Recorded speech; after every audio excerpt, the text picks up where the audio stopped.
तो चलिए, मुख्यमंत्री के इस आदेश के बाद, इस फरमान के बाद इसका असर होना भी शुरू हो गया है। हम आपको बता दें, अशोकनगर से पुलिस ने 3 डीजे को जब्त भी किया, क्योंकि ये डीजे बहुत तेज आवाज में बजाते हुए पाए गए थे। जो डीजे मालिक अलग अलग जगहों पर कुछ फंक्शन में इनका इस्तेमाल कर रहे थे। इसी पर बात करने के लिए, चर्चा करने के लिए हमारे साथ स्टूडियो में, माफ कीजिएगा, हमारे संवाददाता भोपाल से अमृतांशी जोशी हमारे साथ जुड़ रही हैं। ललित जैन हमारे साथ हैं उज्जैन से, और संजीव चौधरी हमारे संवाददाता जबलपुर से हमारे साथ जुड़ेंगे, समीर खान इंदौर से। अमृतांशी, आपसे सवाल, जो फरमान जारी किया मुख्यमंत्री ने सीएम पद की कुर्सी संभालते ही कि तेज आवाज में सार्वजनिक जगहों पर लाउडस्पीकर और डीजे बजाने पर पाबंदी रहेगी, उसका असर होता हुआ दिखना भी शुरू हो गया है। अशोकनगर से 3 डीजे को जब्त किया पुलिस ने। बिल्कुल, देखिए, सबसे पहले तो इस आदेश को समझना बेहद ही ज़रूरी होगा। कई जगह पर ये कन्फ्यूजन भी है, कुछ लोग जो है इसको लेकर काफ़ी परेशान भी हो रहे हैं कि क्या जो उनकी दुकानें हैं वो सड़कों से हटा दी जाएंगी, या फिर जो भी अवैध, माफ़ कीजिएगा, जो भी मीट मांस वाले दुकानदार हैं उनको ऐसी गलतफहमी हो रही है कि जो है दुकान जो है संपूर्ण रूप से बंद कर दी जाने वाली है। तो सबसे पहले तो देखिए, आदेश जो है ये जारी हुआ है मंत्रालय से कि जितनी भी खुले आम जो है जहाँ पर मीट मांस की बिक्री हो रही है वो भी अवैध तरीके से, क्योंकि देखिए भारत सरकार के निर्देश के अनुसार जहाँ पर भी खुलेआम इस तरीके की बिक्री होती है वहाँ पर जो है खासतौर से काफ़ी ज़्यादा जो है बीमारी फैलने की संभावनाएँ रहती हैं और लोगों को परेशानी भी होती है। कुछ लोगों की जो है इससे संवेदनाएँ भी जो है वो कहीं ना कहीं आहत हो जाती हैं। इसी कारण से इसको लेकर जो भारत सरकार के निर्देश हैं उसी हिसाब से मध्य प्रदेश सरकार जो है वो काम करेगी और ऐसे जहाँ पर खुली जगहों पर जो है ऐसी बिक्री हो रही होगी उस पर रोक लगाने की कोशिश करेगी। दूसरा आदेश जो सरकार ने निकाला है कि लाउड स्पीकर पर जो है हम कह सकते हैं नियंत्रण किया जाएगा, ना कि बैन किया जाएगा। हम ये नहीं कह सकते। साफ तौर पर देखिए, एक जो एक्शन प्लान पहले जारी हुआ था ध्वनि प्रदूषण को कंट्रोल में लाने के लिए, अगर कहीं पर भी जैसे कि रेसिडेंशियल एरिया में जो है 50 डेसिबल तक आपको लाउडस्पीकर बनाने की परमिशन है तो आप 50 डेसिबल तक लाउडस्पीकर जो है वो बजा सकते हैं। लेकिन अगर उससे जो है आगे अगर बहुत ज़्यादा तेज़ी से वो बजाया जा रहा है, लोगों को उससे तकलीफ भी होनी शुरू हो जाएगी। तो इस कारण से जो है ये साफ तौर पर कह दिया है कि ऐसे जो यंत्र रहेंगे ध्वनि वाले उन पर जो है लगाम कसने की कोशिश की जाएगी। तो कहीं ना कहीं पूरे प्रदेश भर में अब ऐसे लाउडस्पीकर या डीजे जो कि जो है काफ़ी ज़्यादा तेज़ रहे हैं जिससे लोगों को परेशानी हो रही है, इसको लेकर कार्रवाई की जाएगी। इसके अलावा धार्मिक स्थलों को लेकर जो है धर्म गुरुओं से संवाद बिठाने की कोशिश जो है सरकार या फिर जो भी उनके प्रतिनिधि प्रशासन से रहेंगे या फिर जो है पुलिस अधिकारी रहेंगे वो करेंगे।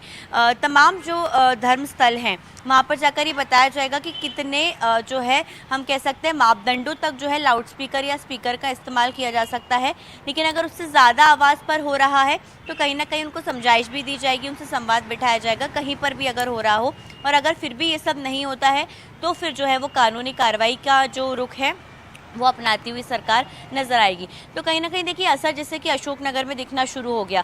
अब रात में देखिए 10 साढ़े 10 बजे के बाद वैसे ही डीजे बजाने पर कहीं ना कहीं जो है सरकार पहले से ही कहती हुई नजर आ रही है कि वो बंद किया जाए। लेकिन उसके बाद भी अगर तेजी से बजाया जा रहा है तो कड़ी कार्रवाई की जाएगी। तो अब और सख्ती इसको लेकर की जा रही है। हमारे संवाददाता संजीव भी हमारे साथ हैं जबलपुर से। संजीव, देखिए, जैसे कि अमृतांशी ने शुरुआत की कि यह फरमान तो जारी हुआ है लेकिन बहुत से लोगों को जानकारी नहीं है। एक तो समय की नहीं है कि कितने और किस हिसाब से कितना तेज आवाज तक आप बजा सकते हैं, क्योंकि इसकी सीमा तय है कि अगर आप 50 से ऊपर तक पहुंचते हैं, अगर बहुत तेज आवाज में बजता है तब आपके खिलाफ कार्रवाई होगी।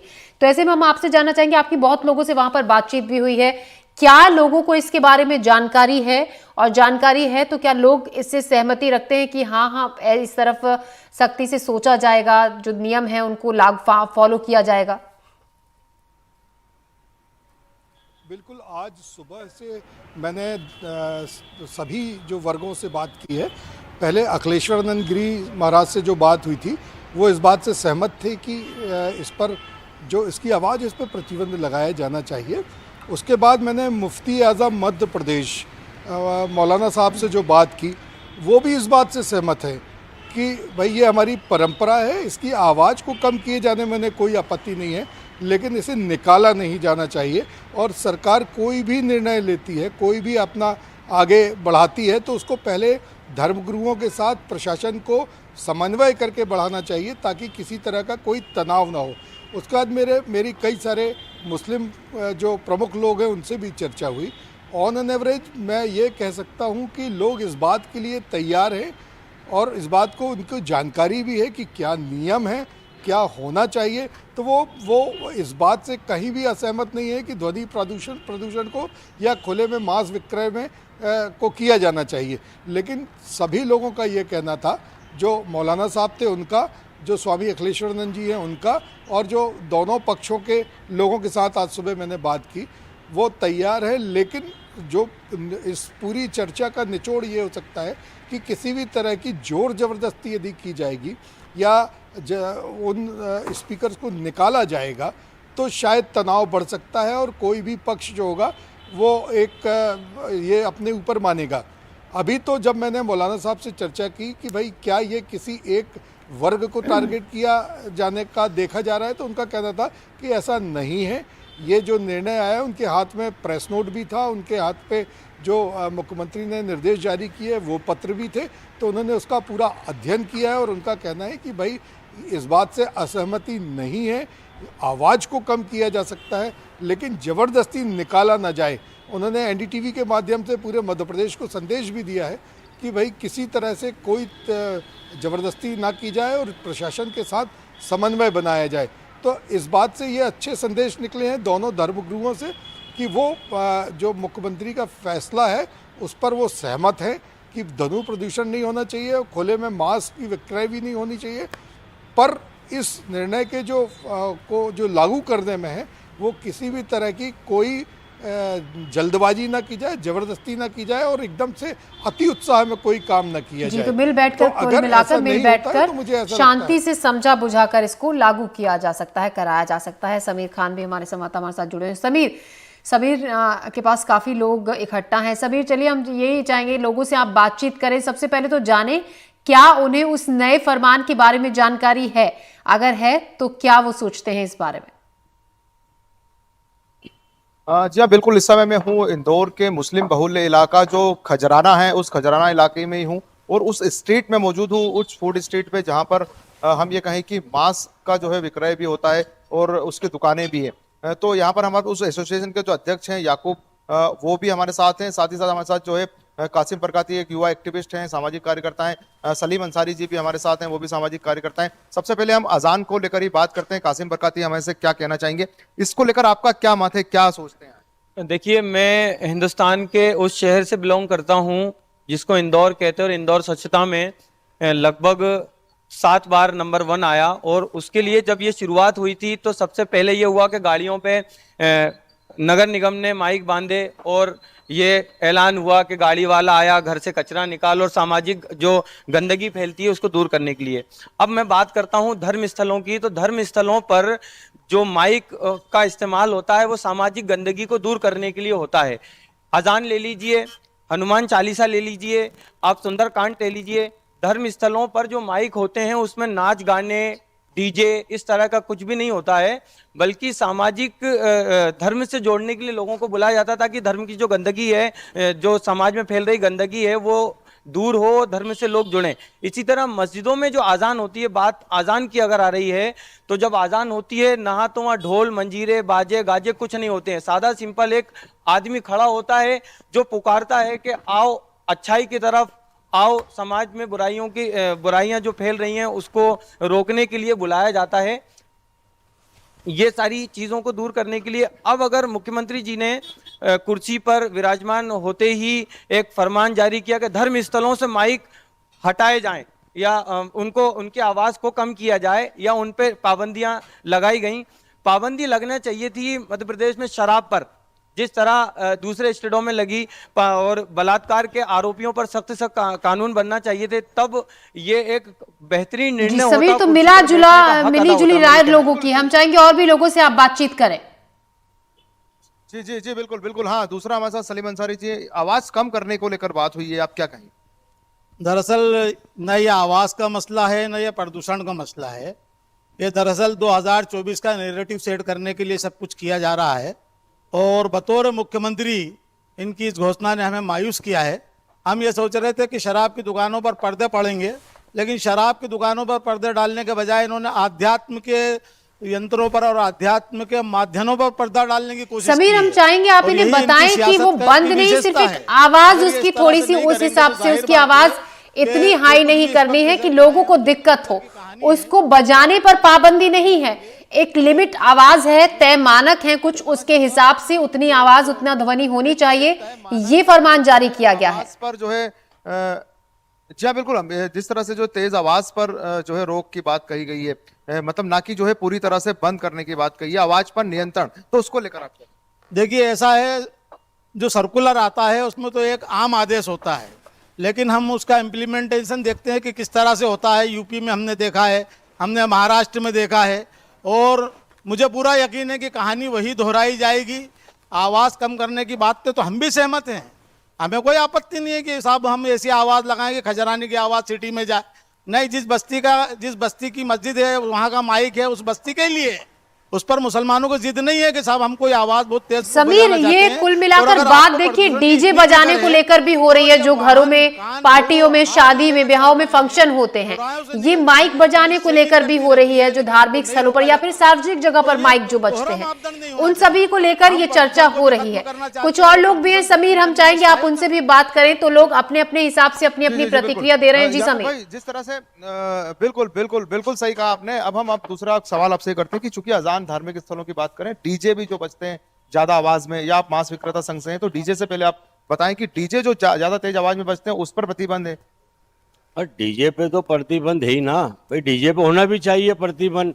आज डीजे बच्चे पढ़ाई करते हैं, मस्जिदों में नमाज होती है, मंदिरों में लोग पूजा करते हैं, और इस तरह से जो डीजे बजता है तो डीजे से सबको ही तकलीफ होगी, आम जनता को भी तकलीफ होगी। तो डीजे पे सबसे पहले प्रतिबंध लगाना चाहिए। अच्छा, दूसरा आप मांस विक्रेता संघ से भी हैं। अब जो खुले में मीट बिक रहा है, मतलब दुकानें बंद नहीं हो रही है, तो इस पर पर्दा लगाने की बात चल रही है। हमारे पीछे ही मीट की एक शॉप है, तो उसमें क्या आपत्ति है? भाई आपत्ति हम तो खुद निगम से चाहते हैं कि भाई जो भी शहर के अंदर मीट की दुकान है, मुर्गों की दुकान है, मच्छी की दुकान है, आप इनको स्मार्ट सिटी इंदौर शहर में बना रहे हैं तो भाई इनको व्यवस्थित ढंग से आप स्थापित करें ना। भाई ये पिछड़ा वर्ग के लोग हैं, ये कोई करोड़पति अरबपति का धंधा नहीं है, ये गरीब पिछड़ा वर्ग का लोग है। और सरकार जब स्मार्ट सिटी बना रही है तो इन लोगों को सिलेंडर बना के दे, पक्की दुकान बना के दे। भाई इंदौर जी। शहर में अगर स्मार्ट सिटी है तो उससे 10 किलोमीटर दूर बाहर बना के दे। भाई ये व्यापार तो इनका सारा धंधा तो इसी चीज से है, इनके बच्चों की पढ़ाई लिखाई, इनका घर। बंद नहीं हो रही है पर्दा डालने की? भाई पर्दे का हम विरोधी नहीं कर रहे हैं ना भाई, हम तो ये अच्छी बात कह रहे हैं। इससे क्या है कि मटन में भी खराबी नहीं होगी, भाई मक्खी बाहर का धूला मट्टी नहीं आएगी, हम तो इसका समर्थन कर रहे हैं। और माननीय मुख्यमंत्री जी से ये मांग कर रहे हैं कि इंदौर शहर के अंदर एक सिलेंडर आप बना के दें, इनको चलिए, तो बढ़िया नए दुकानें सीएम बना से के अब दें। लोगों मतलब देखिए, की जो पर्दे- जो मांग है कि हमारे इलाके में ये होना चाहिए, ये होना चाहिए, जो उनकी डिमांड है, इतने वक्त से लंबी लिस्ट थी, उसकी भी अब वो भी शुरू होनी हो गई है, लोगों ने कहना शुरू कर दिया है, वो मांग करनी शुरू कर दी है। अमृतांशी, सवाल यहाँ पर ये है, देखिए अगर, क्योंकि राज्य सरकारों के हिसाब से अपने ऊपर है कि आप ढील इसमें दे भी सकते हैं या सख्ती भी कर सकते हैं, अगर इन नियमों का कोई उल्लंघन करते पाया जाता है तो किस तरीके का फाइन या सजा का प्रावधान इसको लेकर है?